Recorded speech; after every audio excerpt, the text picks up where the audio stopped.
Thanks for agreeing to meet with me, even if you're insisting on recording it.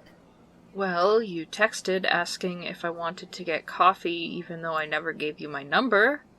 So I'll admit, I was a little hesitant. A girl's gotta have hobbies. Also, the internet exists. That doesn't exactly reassure me.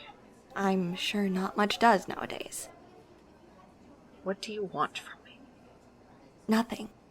But I think we both have some questions. Yeah, absolutely. I'll go first. Tell me about Eric. Who? Right, you probably don't know him by that name. Let me rephrase it. Tell me about your son. I don't know what you're talking about. Please, Victor.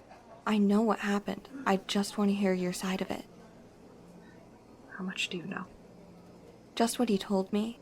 The experiment, the fire. That you left him. Listen, That's what, Victor? You abandoned him. You left him to die. I was scared, okay? I was 19. I was a kid. In case you haven't figured it out, I wasn't exactly the picture of perfect mental health. I set fire to a public fucking building. That alone ruined my life. Forget about what happened after. Did it tell you about that? Yes, he did. Then forgive me if I'm lacking in empathy.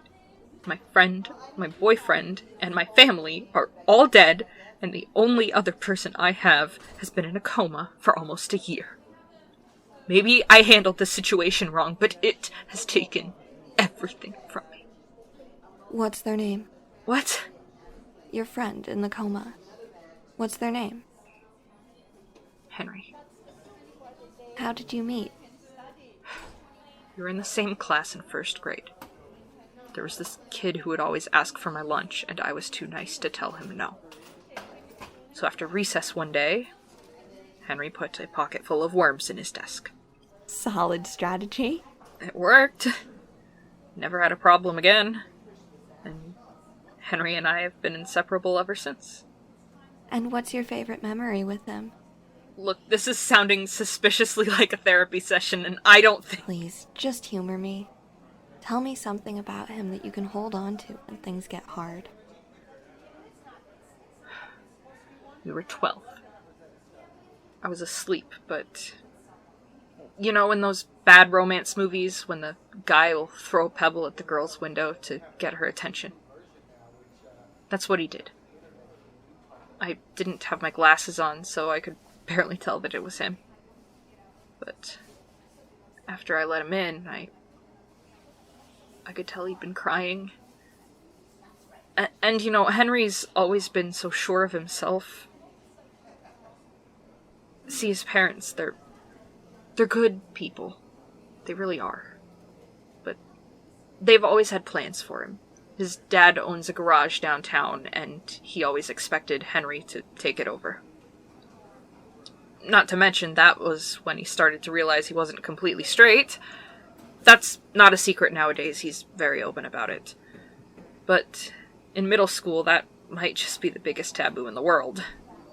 Not so much nowadays, but we've come a long way since then. It got to be too much, he got overwhelmed. I didn't know any of that until then. He'd never opened up to me that much. I'm not good at that sort of thing, at comforting people. But I did what I could. I listened, I sat with him, I told him that it would be okay.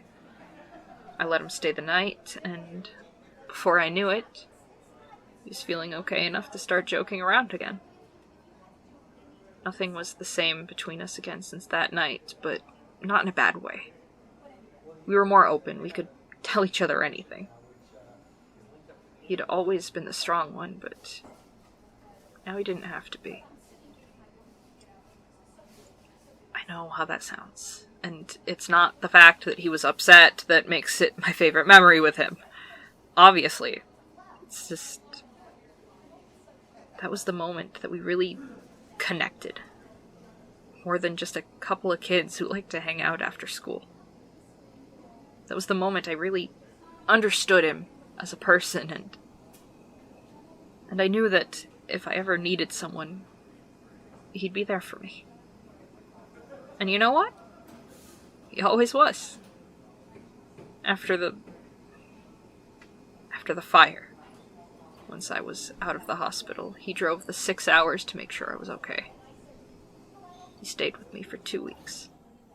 Sat with me during my trial, helped me choose a therapist when they told me I had to in order to stay out of prison. I think he would have stayed longer if I hadn't insisted he go back. He had school after all, and his classes were starting up for the semester. I didn't want him to miss any time for my sake. Elliot offered to come up too, but he was working, and leaving would have upset his boss. Plus, explaining the reason behind it wouldn't have helped his situation. So, it was just me and Henry for those weeks. I didn't tell him what happened. Look, I don't know what you're trying to do. But Henry got lucky. There's still a chance that he'll be okay. But he is the exception, not the rule. I don't know why it told you everything, but if it suspects for a second that you and I are close, then... You don't need to worry about that. Yeah? And why's that? Because he's in love with me. Oh. Wait, then you two are... No, we're not. Homicidal tendencies are a big turnoff for me. That's fair, I guess. Also kidnapping. I'm sorry? Are you okay? Yeah, I'm fine. Maybe a little traumatized, but... Yeah, I can imagine!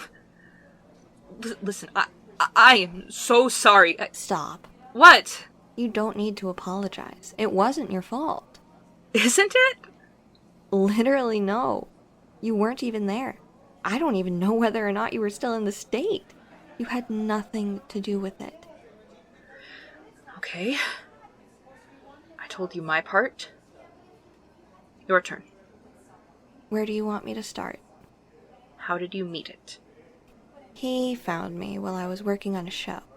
I was still living in Maine, still trying to find a decent job after graduating Ingleside. You know that theater downtown across from the library? No. Well, it's there. And they do a holiday show every winter. It was September, so we were just starting rehearsals. I'd done shows there all through school, so I was familiar with every inch of that place. Or, I thought so, at least. After rehearsal one night, I realized halfway home that I forgot my music booklet. Luckily, I made it back before my director left, and she let me go in to grab it. I knew I'd left it in the basement, which isn't as creepy as it sounds. That's where the bathrooms are, the dressing room, all that. It's nice, honestly. I remembered leaving it in the corner. So when I didn't see it there, I figured that maybe someone took it with them to give back to me tomorrow.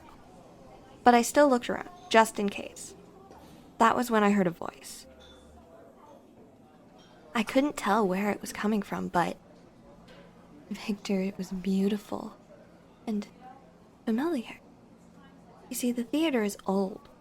I'm not sure when it was built, but old buildings in New England always have ghost stories. I'm sure you know that. This was no exception. But over the past few years, activity had increased. Mostly it was props and costumes going missing, which honestly could have been chalked up to careless actors or stagehands. I probably would have thought the same thing if I hadn't had reason to believe otherwise. I've been alone there more than a few times over the years, helping clean up after shows, changing between scenes, you name it. And sometimes I would hear this faint, distant voice, humming, singing, crying sometimes. It broke my heart, if I'm being honest. So of course I knew who was talking to me that night, telling me that my voice didn't deserve to be chained to such uninspired drivel. But that was the first time I actually saw him. Or, sort of.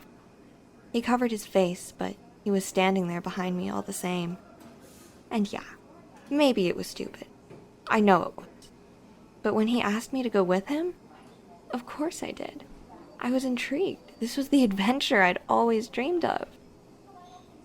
I didn't know that there was another room, let alone a sub-basement. I'm not sure anyone did.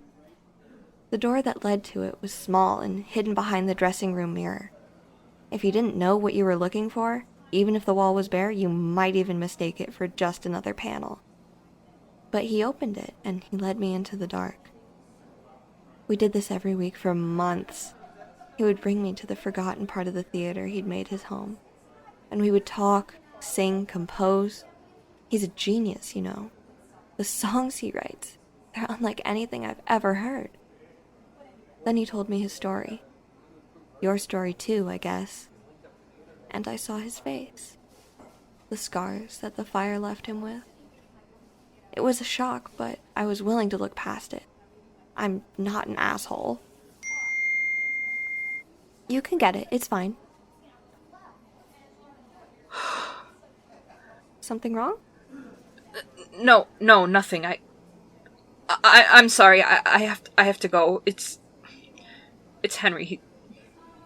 Henry's awake. He just opened his eyes. Oh my god, yeah, go. Right, yeah. Thank you. I'll keep in touch. I want to know more. I'll keep an eye out. Stay safe. I'm gonna pretend that wasn't ominous.